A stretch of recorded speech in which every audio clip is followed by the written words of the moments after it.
In this exercise, I'm going to show you how to make a base alpha channel here inside Photoshop. I'm working inside heronflight.tiff, found inside the 26 masking folder.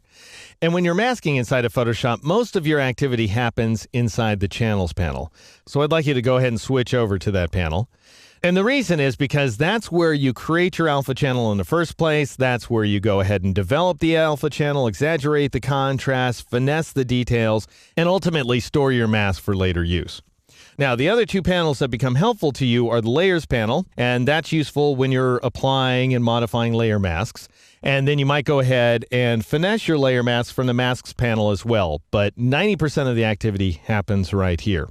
Now, we're working inside of an RGB image. Notice that. Which means that we're going to have to build our mask from the existing information in the red, green, and blue channels. Because as I was saying, masking is the art of using the image to select itself. Now, a question that I frequently get is, hey, what if I'm working with the CMYK image?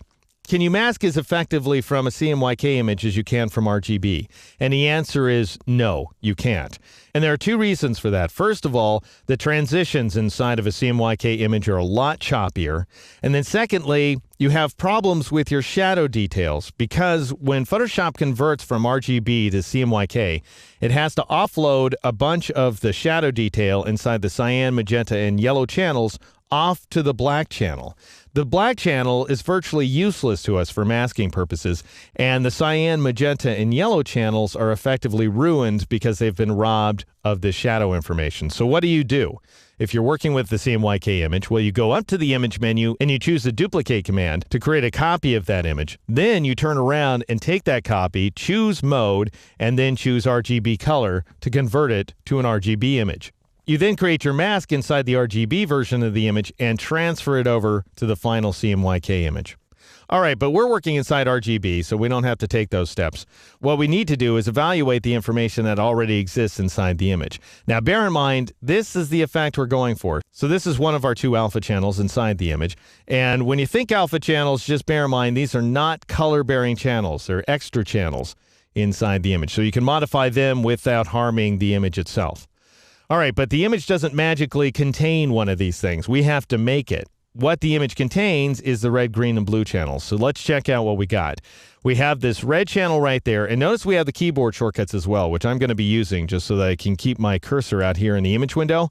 And they're Control or Command on the Mac 3 for the red channel, Control or Command 4 for the green channel, and Control or Command 5 for the blue channel. So here we are looking at the red channel. We've got some dark hair against a fairly light background. We have some very light skin going on the left arm, but not so much on the right arm. Sort of murky shadows back there on the right side. And then, of course, the dress is alternately lighter or darker than its background. Big mess. Anyway, Control or Command 4 for the green channel. The hair brightens up slightly, so does the background. The arm gets a little bit darker. And then finally, Control or Command 5.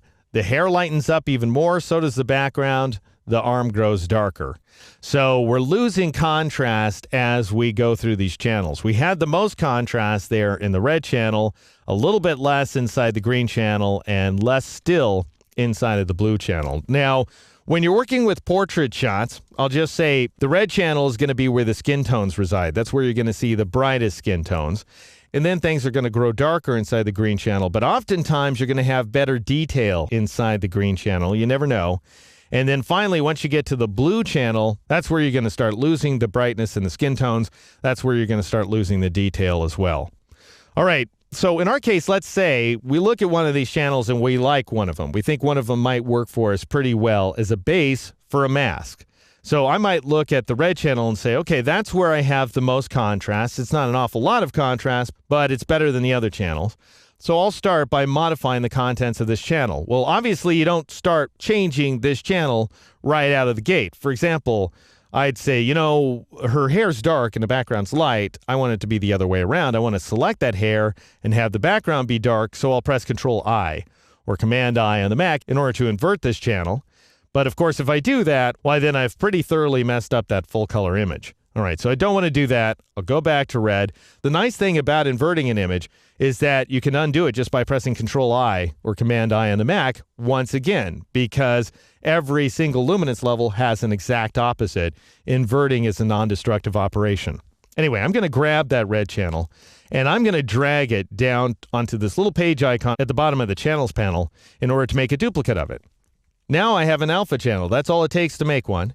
And I'll go ahead and name this guy based on red, just so that we know where it came from. All right, and I still need to perform that first step of inverting because after all, once again, bear in mind, I'll go back to tougher mask for a moment, that white represents the selected area, black represents the deselected area.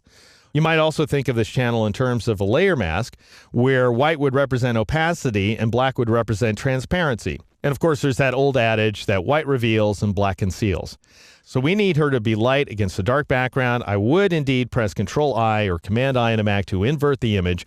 And right away, you see that we've got some problems here. It's even more obvious how little contrast we have to work with. There's just a little bit of a dark corona around the hair on the left-hand side of the image, and it fades. Notice that. Toward the far left side, we're starting to lose that hair detail, and then over on the right-hand side, oh my gosh, we've got so little contrast to work with. Now, we can punch up that contrast using something like the Levels command, but were we to do that, I'll go ahead and press Control-L or Command-L on the Mac to bring up levels, and I'll drag this black point quite a good distance over here to the right-hand side so that we have, a moderate amount of contrast. I'll go ahead and set it to 190 between the dark background and the somewhat light hairs, but notice what a number that does on the left-hand side of the image. We're losing hairs like crazy. So this probably isn't the best way to work. I'm going to go ahead and cancel out.